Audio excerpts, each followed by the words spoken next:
namumukod tanging katangihan ng mga taga-Candelaria? Pagiging magana po. Ang mga Candelariano po ay magagala at bukod sa lahat po, may takot sa Diyos. At kami po yung sumusunod sa batas ng aking lipunan. Yun lang po. Thank you so much. Ano ang pinaka-ayaw mo sa pagiging lalaki? Ang pinaka-ayaw ko sa pagiging lalaki ay yung pagiging responsable ko. Responsable. Kasi karamihan sa mga lalaki ngayon, napaka-responsable. Kumbaga, ginagawa nila yung mga bagay na hindi mo na nila iniisip kung anong nangyayari talaga. Sino ang pinakamagaling na lalaki para sa iyo? Ang pinakamagaling pong lalaki para sa akin ay ang aking ama.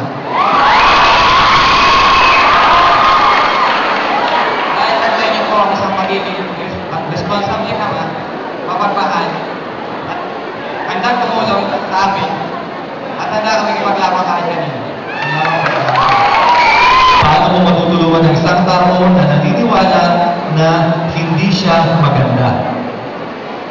Matutulungan ko po siya sa pamamagitan ng nasasabihin ko sa kanya na ikaw bilang isang tao, pinagkalooban ka ng Diyos na nangagandahan.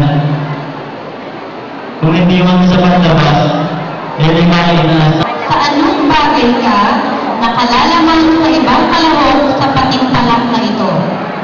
Siguro po, nakalalamang ako sa kanila dahil meron akong katawan na may magmamalaki, tindi, at talino na kaya kong ipakita sa inyo lahat. Maraming salamat po. Ano sa palagay mo ang mas madali? Ang maging babae o ang maging isang lalaki? Para po sa akin, bilang isang lalaki, mas pipiliin ko ang magiging isang lalaki. Bakit? Dahil sa lalaki ako? Hindi. Dahil sa ito ang gusto ko.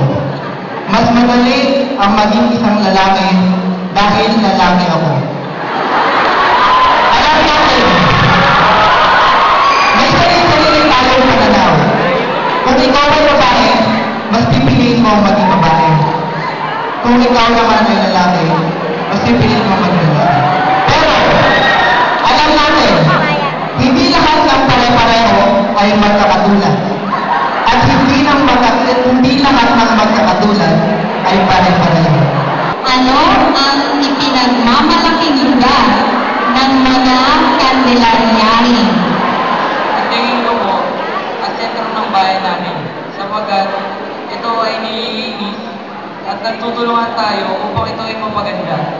At malapit na itong maging city sa tulong ng mga mayor at mga tumutulong sa ating bayan. Salamat po. Ano ang gagawin mo para makilala bilang isang naiibang lalaki? Una po, magandang gabi po ulit sa inyo lahat. Sasabi ko po, magagawa ko para masabi nila na naiiba akong lalaki.